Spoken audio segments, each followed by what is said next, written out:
Ngerasa nggak sih kalau sekarang lagi banyak masalah di lingkungan sekitar kita? Misalnya, kita sebagai pejalan kaki ngerasa nggak nyaman banget buat lalu lalang di jalanan karena jalanan yang kotor, banyak pedagang kaki lima mangkal sembarangan, lalu lintas semrawut, ditambah lagi polusi udara dari berbagai transportasi. Yang lebih parah lagi, kalau lagi mampir di kota orang, terus nggak tahu arah, bisa nyasar. Gimana enggak? Papan informasi di jalanan kadang minim banget. Gak mau kan kita terus ada di lingkungan yang gak beraturan, kacau, dan gak aman? Gimana cara ngubahnya? Nah, kita butuh yang namanya penataan untuk membuat wilayah atau kota seperti yang kita inginkan. Yang paling penting dalam menata ruang yang berkualitas harus mengacu pada tahapan pengaturan, pembinaan, pelaksanaan, dan pengawasan. Semua kegiatan itu udah ada di dalam sistem penataan ruang. Apa sih sistem penataan ruang itu? Bayangin kamu lagi berdiri di tengah kamar. Perhatikan bagian sudut terpojok di kamar. Di situ adalah titik yang akan membentuk ruang kamarmu.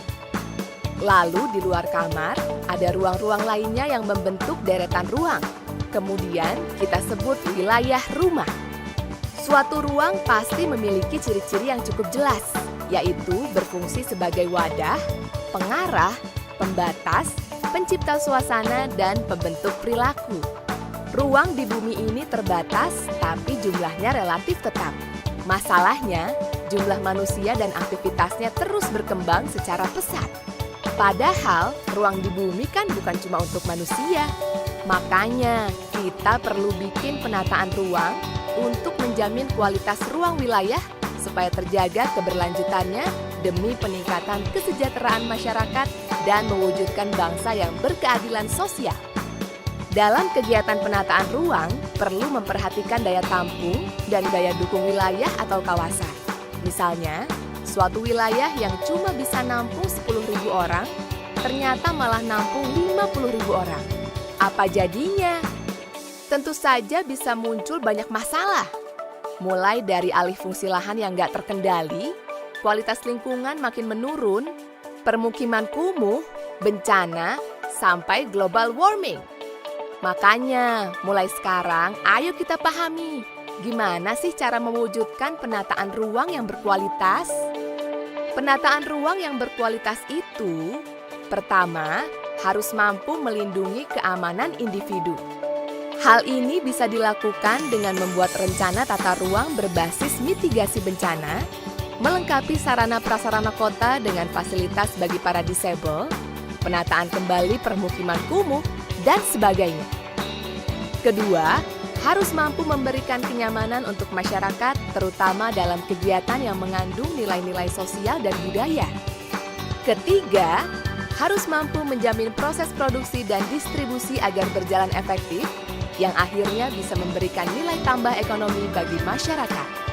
Di antaranya pengaturan jalan, lalu lintas, lokasi perkantoran, pasar, dan sebagainya. Keempat, harus mampu mewujudkan kualitas lingkungan fisik yang berkelanjutan.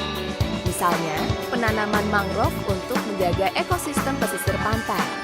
Pemerintah Indonesia saat ini telah mempersiapkan penyelenggaraan penataan ruang dengan sebaik-baiknya melalui peraturan perundangan, serta norma, standar, pedoman, dan kriteria atau NSPK. Selanjutnya, harus ada pembinaan untuk meningkatkan kinerja penataan ruang yang diselenggarakan, seperti melakukan koordinasi, sosialisasi, sistem informasi, dan peran masyarakat. Setelah itu, barulah bisa dimulai tahap pelaksanaan, meliputi perencanaan tata ruang, pemanfaatan ruang, dan pengendalian pemanfaatan ruang. Terakhir, dilakukan pengawasan agar penyelenggaraan penataan ruang dapat terwujud sesuai peraturan perundang-undangan. Ayo, wujudkan penyelenggaraan penataan ruang yang aman, nyaman, produktif, dan berkelanjutan.